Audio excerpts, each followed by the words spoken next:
Welcome to another In Wheel Time podcast, a 30-minute mini version of the In Wheel Time car show that airs live every Saturday morning, 8 to 11 a.m. Central. Yes, indeed. Welcome to the In Wheel Time Car Talk Show on iHeart Radio. Coming up, Konrad has the car clinic. We'll have this week's auto news and more award-winning car talk, along with a very interesting conversation that we're going to have to a dear friend of ours out on the West Coast. Howdy.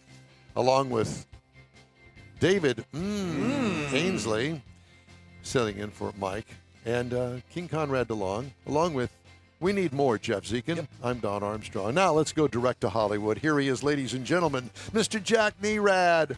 As he runs back to his chair, he was over getting a cup of coffee. Oh, my goodness. Were you getting coffee there, Jack? And he's muted, too. You're muted, by the Jack. way. You need to unmute your mic. Unmute your microphone. Can we hear you now? I'm trying to keep the dog from barking. Oh, that's all right.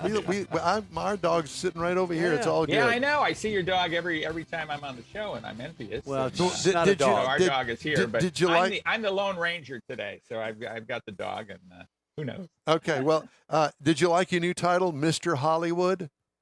That's my old title. Oh. That goes way back. What is it this week? Grand High Exalted Mystic Ruler. Grand High Exalted Mystic Write that Ruler. down. I'm going to spell that. Yeah. Oh, my gosh. Well, it's great to have you here. Thanks so much for joining us. And, you know, I told everybody I'm so excited we're going to have Jack on the air. We're always excited to have Jack on. Yep.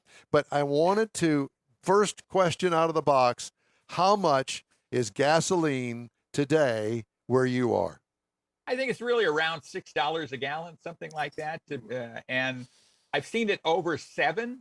My wife took a picture of a gas station where it was like $7.29 or something like that, up toward Beverly Hills. It's crazy amount of money. It just really is. I paid $4.29 yesterday, and I thought I got a deal. Yeah, I paid $4.25 earlier this week, and I went to a Kroger because it was on the way. And I was appalled at $4.25 because once I got over there to my neck of the woods where I work near the airport, I saw it for $4.19. I thought I got ripped off. I hate getting ripped off. I siphoned a couple gallons out of David's car this morning. That's good to know. So Jack, is that the big buzz out there in California? Is the price of gas or no? It's one of the big buzzes out here, certainly. I mean, people are scared about that, and it's interesting, the reaction. Some people are buying electric cars, which I don't know is really an economical solution to this, to spend thousands more for a vehicle because you're afraid of paying a few dollars more for gasoline. It's a conundrum, right? I mean, people are facing, like, what do you do? Here you are. Prices are crazy, and it's really hurting commuters. I mean, it's obvious who it's hurting, and you wonder who it's benefiting. I can't. It's happening not because we don't have energy. That is the frustrating thing. We have oil, we have gas. We're just not letting ourselves use it.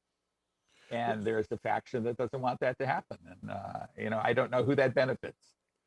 Well, so let's talk about the EV phenomenon, and everybody's going, well, maybe it's time for us to check into EVs.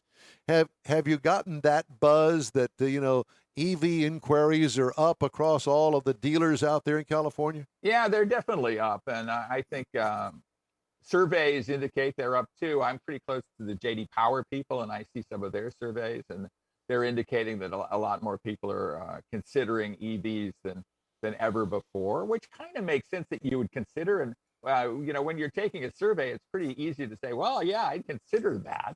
What is less easy to do is put down your money, right, when the vehicle is significantly more expensive and has limitations or puts limitations on you that you might not want to have. I mean, I think we've all driven EVs, and I personally love to drive them. I've got a Kia EV6 in my driveway right now as my test vehicle for this week, and it's a blast to drive. And it's gorgeous. But, there's things about it that are just, painful to have to deal with, and range is the key one. Well, yeah, and the fact that I think that most people don't really truly understand, it's okay, They don't truly understand that, driving an electric car, and it has a cost to it. If nothing else, it's the cost of the electricity that you have to put back in the car after you drive it. And everybody kind of loses track of that fact when they find their first electric bill comes in after they've driven it for a few hundred miles. And wait a minute, my electric bill just shot up by another $75 a month. Oh, wonder what that could be. Is it the EV? Yeah. Yes, Don't it forget is. to turn off the lights when you leave the room. Yeah, I think that most people don't really consider that. I think, I think EV is the way to go. There was a story that we actually talked about here on our show, and I know that you've seen the same thing, where people have compared the actual cost of owning a EV, including gasoline cars, in comparison, and actually costs more to own an EV. That was about a month ago when we actually did the math on it, and it was costing more at the time to own the EV and to keep it going with electricity. Well, and one thing people don't realize is, or they should realize, but electricity is typically generated by fossil fuels. By coal. Most often. So the fact that I think some people think electricity comes out of this receptacle in the wall, and that's where it is. She's in Congress. Yeah, exactly. Maybe in the White House too. I mean, heaven knows, what's happening here in terms of fuel prices and EVs. Like I say, the drivability of an EV is terrific, but some of the things about it are just painful. You mentioned the car that you're currently driving, that EV6. A friend of mine, a fellow journalist, Michael Garfield, I went over to his house, who doesn't live too far from me out here in Sugar Land, and he has the new EV6. My gosh, it's a gorgeous vehicle. What? He's muted. You're muted again, Jack. You muted yourself, Jack. Yeah, I muted myself to keep the dog from barking. It's all right. Don't worry about it. But it is a gorgeous vehicle. I mean, it's a more substantial. It's one of those things where you have to see it, right? I mean, if you don't see it in the flesh, in the sheet metal, you don't really grasp how interesting looking it is. I've got one that's kind of a matte finish, silver, which is really striking. It's really a striking vehicle, and for an EV, I think it's quite a good value. That said, a comparable vehicle with gasoline is probably $10,000 or $15,000 less expensive. Yeah, and what is the range on that? I think the range, it depends on the powertrain you have in it. You can get it with all-wheel drive or rear drive, I think, and the ranges differ. I think the highest range is up toward 300 miles on a charge, and then the lesser one is around 250. And I've asked this question, of some of my colleagues, like, what's the right number for range? And when I think about it for myself, I don't know that there is a right number, because with a gasoline car, you have unlimited range, right? You can fill it up anytime you want, pretty much, and you can go as far as you want. If you want to drive 1,000 miles in a day, you can, virtually without stopping, or with stopping, 5 minutes at a time. With an electric car, you'd have to stop 40 minutes, at least 50 minutes, an hour. You'd have to find a charging station. You'd have to hope that fast charge station is available, not being utilized by somebody else, that it's working. I think that's one of the untold things about EVs these days. You have all these unattended charging stations, right? Nobody is there. You don't have like somebody who runs the gas station. And a lot of them aren't working at any one time. So it's problematic. And if you look real closely, somewhere behind a concrete fence is a diesel generator that's powering all of those charging stations. So, Jack, one of the things, since you're in California, one of the things that comes to my mind, I've been to LA many times, and the famous 405, I'm thinking about commuting, and I live, let's just say, 30 miles from work in LA, and I got to use the 405. And my hours are 8 to 5, Monday through Friday. And yes, I have to sit in that big wad of traffic every day, morning and afternoon drive. And I've got my electric car. Don lives in Malibu, and he's driving to Riverside every day. Well, Don is talking about my life for 20 years. I mean, I commuted from a beach city down to Irvine, California, about 40 miles each way for 20 years. And so if you're in a vehicle, even with 200 miles of range, but there's a vehicle with 100 miles of range, 150 miles of range, you're just worried about range the entire time you're in the car. And you're always worried about recharging. And those of us who had electric cars where I used to work, were always vying for the one charging station at the company, right? And almost to the point of sometimes fist fights over who was going to be able to charge. Yeah, well, I've only got 17%. Well, I've got 16%, so I get the charger. Well, and that was my point, is the fact that, you're stuck in traffic. And even though the car may not be moving, you've got the air conditioning running, you got the radio going, maybe the lights going, depending on the time of year. And all of that's drawing energy from those batteries. So it's got 250 miles of range. I go 80 miles round trip, and it's sucking juice the entire time. So you get stuck on the track. And God forbid that there's a wreck, which always there's a wreck, and you get stuck and the commute is even longer, you get worried about being able to make it back home on the single charge. Yep, you're muted again. Yeah, he's trying to. Yeah, I think in a lot of ways, and I'm trying to limit the barking that's in your ear again. You're all right. But you're always limited in a lot of ways. Certainly I don't want to just slam on EVs. There's a lot to like about them. There's a lot I like about them.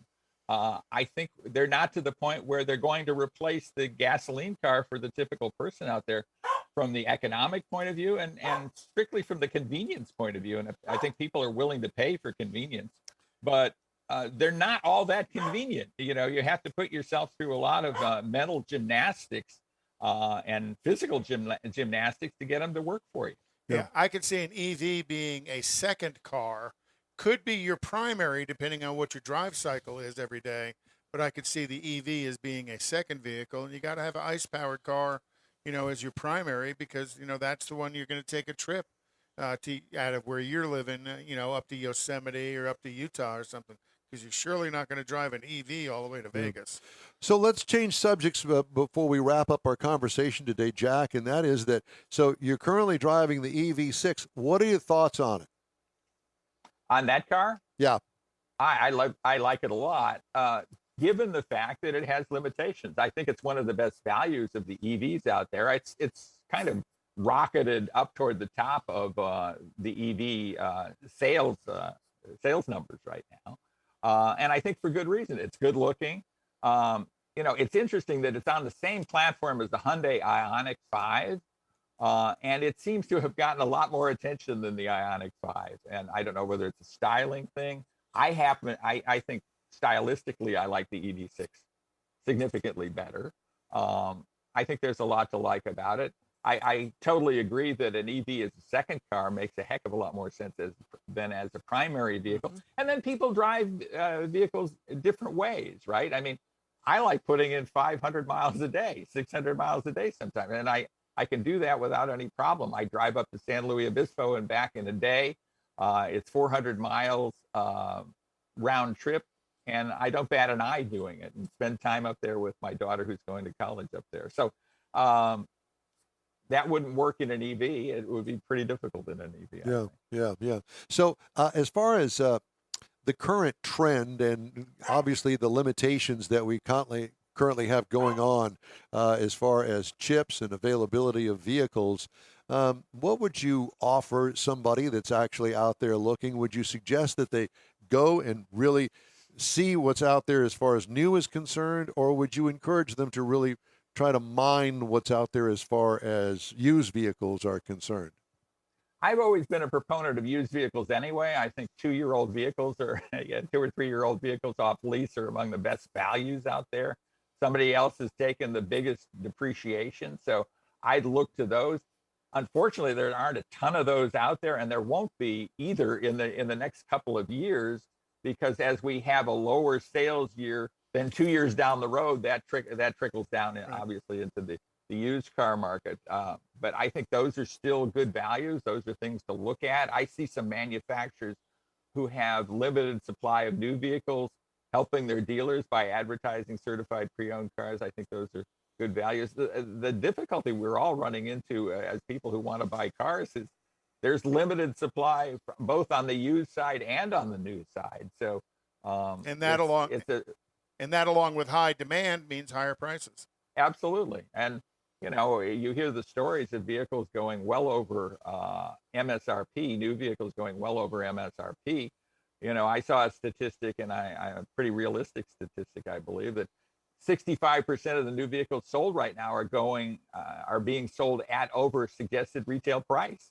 I mean, you never used to see that. I mean, this is a total fantasy land kind of market these days. And seeing some used vehicles, depending on your make, model, and mileage, are selling at or above MSRP on the used side of things as well, because the people are making out are people who had a lease 2 or 3 years ago, right? And the residual comes up, and they could probably buy that car and then sell it for $2 or $3 grand more, just like that.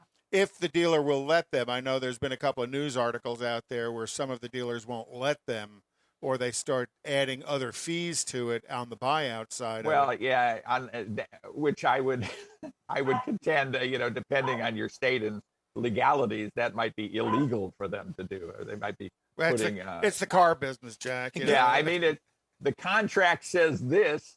Yeah, it's a contract, right? I mean, the residual is written into the into the lease contract. Getting back to the gas prices, I heard a report here in Houston that there are gas station owners in Washington State that are manipulating or trying to figure out a way to put another digit in their electronic signs for their gas stations. In other words, $10 a gallon. Well, I'm not surprised. I'm not surprised. And I'm not surprised about anything that happens in Washington State anyway. I'm old enough to remember in the 70s when they went from 99 cents was the most, and then they had to add the X. And now I'm talking about the old wheels that spun around as well. It was 1870s. And then they had to add the extra digit to it. So now they're having to add that fourth digit to it. I'm not surprised in the least. So, Jack, what have you got on the calendar here in the next month heading into summer? Well, I'm actually headed to Texas. Toyota is doing a big event at their headquarters in Plano the first part of June. So I will be headed there. And, that's my next big trip. I'm excited about that. I think there's going to be interesting stuff revealed there. They've let me in on some of that stuff that I can't tell you, or, I'd have to kill myself. Well, you can. You're just not allowed to. Yeah. Well, I know they've announced a 25th anniversary Sienna silver package, so it's going to be a pretty high-contented Sienna. But it'd be interesting to see what else they're going to introduce. The GR Corolla looks like a beast. A 300 horsepower Corolla, little SUV thing. What a hot rod that appears to be. Yeah, there's going to be some cool stuff, so I'm excited about that. Jack, and I'm always excited to come to Texas. Well, I'm going to say, we're only about 200 and some odd miles away from North Texas. Just an EV charge away. Yeah. That's exactly. Right, yeah. We have electricity down here. Sometimes. What, by the way, is the latest website you're directing us to get all the Jack Nerad goodies that we got? I think drivingtoday.com is a good place to see Jack Nerad goodies. And, of course, America on the Road is the radio broadcast that I co-host. So those are the ways to get more of me if you can stand it. Oh, God. And maybe less of my dog. We can't get enough of Jack Nerad. And, Jack, thank you so much for joining us today. It's a pleasure as always. Take care of yourself. Good luck on your Texas trip here in June, and we will see you soon. Dress Great cool. to talk to all of you. I apologize for my dog. No. Love hearing the dog. I'll rein him in better next time. What's the dog's name? His name is Austin. He's 16, and he's kind of cranky like us old guys. Oh, we got a panel of those here. Yeah, we got 4 of us here. Thank you, Jack. Okay, you take care. Thank you. Jack Nerad. Always a wealth of information. Awesome. Driving today and America on the road. $7 a gallon for gas. Did you win the bet? You said under or over? No, I was over 6. Okay. Things not on cars anymore.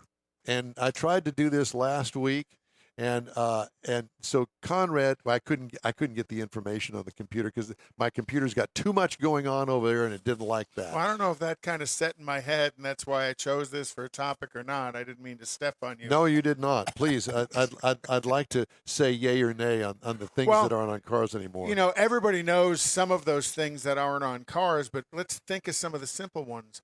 Audio turn signals. It used to be you'd hear the click, click, click, click, click, click of the circuit breaker kicking back and forth. That's gone. Now it's all this digital ding, ding, ding stuff. If there's even that. So that's why sometimes, you know, Mars would be driving down the highway for 64 miles with his left turn signal on, and he hadn't done anything about it. In the right lane. In the right lane. Ashtrays are long gone. Well, cigarette lighters in addition to that. Well, cigarette lighters as a lighter is gone, right, but the power source is still there. But don't plug a lighter into it, you'll melt it. Yeah, because it's a different thing. Amperage. Yes. Right. How about antennas? Radio antennas, you know, used to be you'd had the big long whip, and, you know, Don had that on his pickup truck, and he had the rat tail, or excuse me, the raccoon tail flowing over it, or the jack-in-the-box head on top of it. Those are long gone. Now what you'll see on cars are those little aerodynamic. They're 3 or 4 inches tall. Like a wedge. And I think those are more for... I tore one right off of a Ram pickup truck trying to get into the garage. Oh, it was too tall?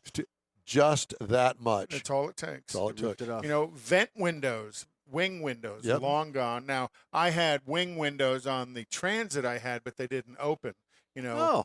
So, you know, things you really don't think a lot about. Teenagers would probably like to know about hand-cranked windows. There are still some hand-cranked windows out there, but few and far between. Right. You're going to find them on, like, fleet trucks and stuff. Before seatbelts were included in cars, you know, you had bench seats. Now, I think you can still get this combo bench seat 60/40, yeah, in pickup trucks, but generally everybody drives with the center armrest down. That's what I have in my Tahoe, you know, but I drive with that center section down because I want the armrest and the cup holders. And then what about all the different audio stuff through the years? Record players back in the early 60s, Chrysler, Pontiac, literally had a record player that would spin around inside the car that you could play. But you couldn't play anything over 45. No, if you drove 60 miles an hour, you couldn't hear it. Oh! Ding-ching. You know, and then it moved to 8 tracks. Yes. And then it moved to cassettes. All gone. And then it moved to CD players. All gone. And all of that's gone anymore. Really, you can't find any of it. What about manual chokes? Oh my gosh, yes. My truck had a manual choke. But that goes back to early long ago. That goes back to early 60s. Yeah. I would think. What other things can you think of that are gone? Well, you pretty much covered them all that I could think of. Well, if you've got some other ideas of some things that are gone in cars, send us a question at info@inwheeltime.com. Post it on our Facebook page. I'll post a separate thing out in the general Facebook page to ask that question. I got one. I got mother-in-law in the back seat. Okay. Gone. Well, Don's had 3 different ones. Oh. What about keys? You know, there's still some with keys, but most everybody's moved to key fobs. My Corvette's got a key. In the dash. Not even on the steering column. In the dash. It's in the dash. And then once you turn it and the car comes alive, it unlocks the lock inside the steering column. Hopefully. Yeah. I mean, I think it's been recalled 2 or 3 times. Yeah. We can change that out in my That was shop. a $700 fix. Wow. Yeah, no thanks. All right, some of the stories making automotive news headlines. U.S. traffic deaths jumped 10.5% last year to almost 43,000 people, the highest number killed on American roads in a single year since 2005.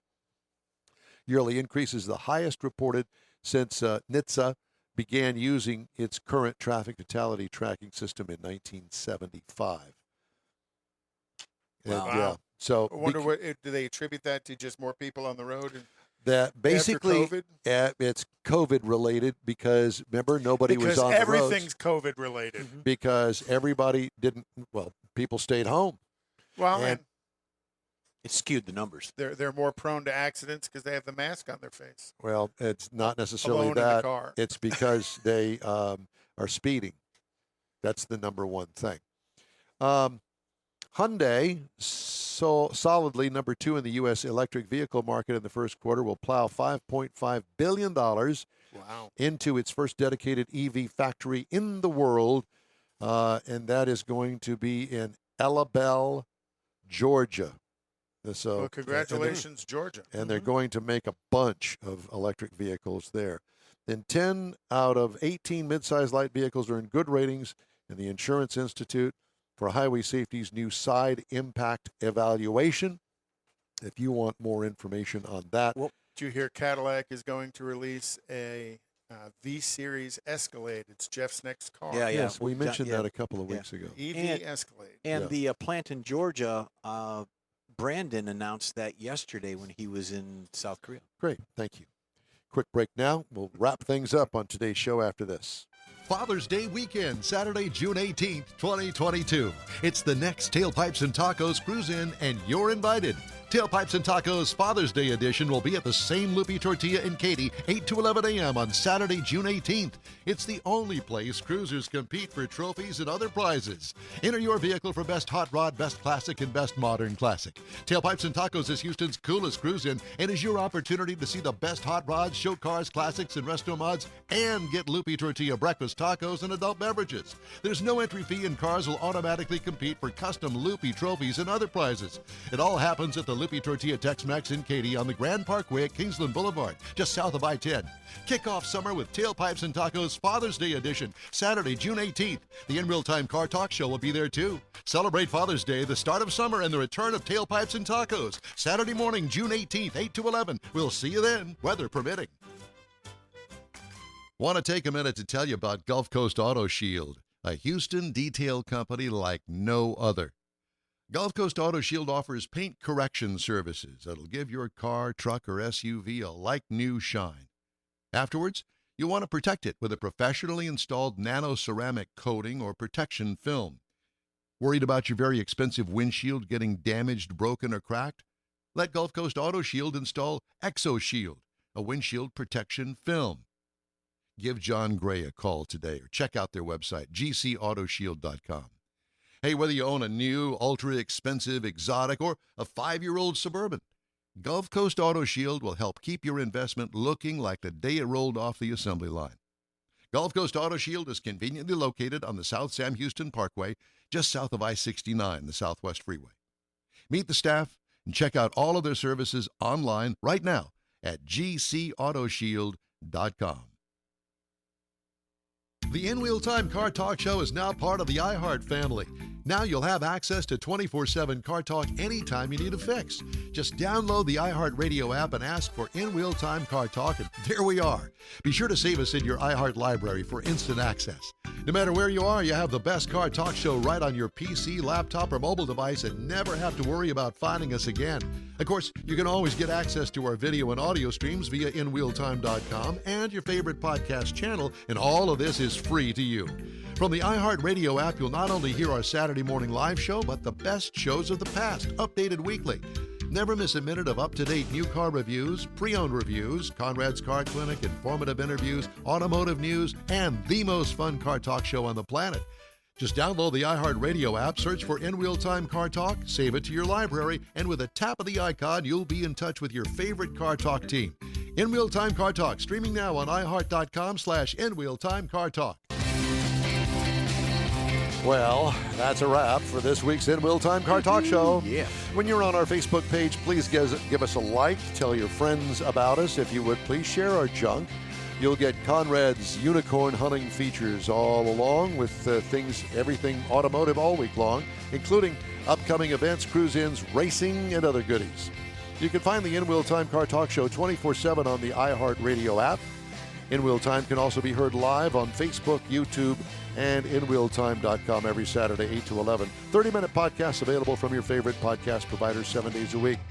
The In Wheel Time Chief Engineer is David Ainsley. Thank you for coming. Yes. Our Marketing Advertising Manager and Video Technical Director is We Need More, Jeff Zekin. For Booking Agent and Podcast Editor, Mike Out of This World Mars is Royalty.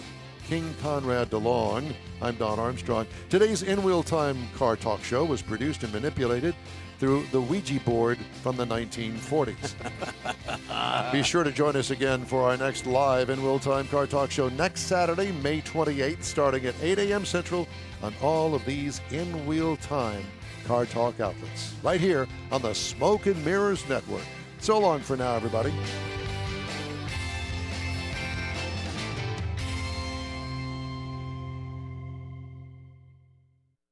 That's it for this podcast episode of the In-Wheel Time Car Show. I'm Don Armstrong, inviting you to join us for our live show every Saturday morning, 8 to 11 a.m. Central on Facebook, YouTube, Twitch, and our InWheelTime.com website.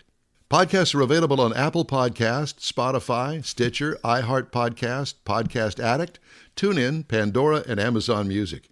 Keep listening, and we'll see you soon.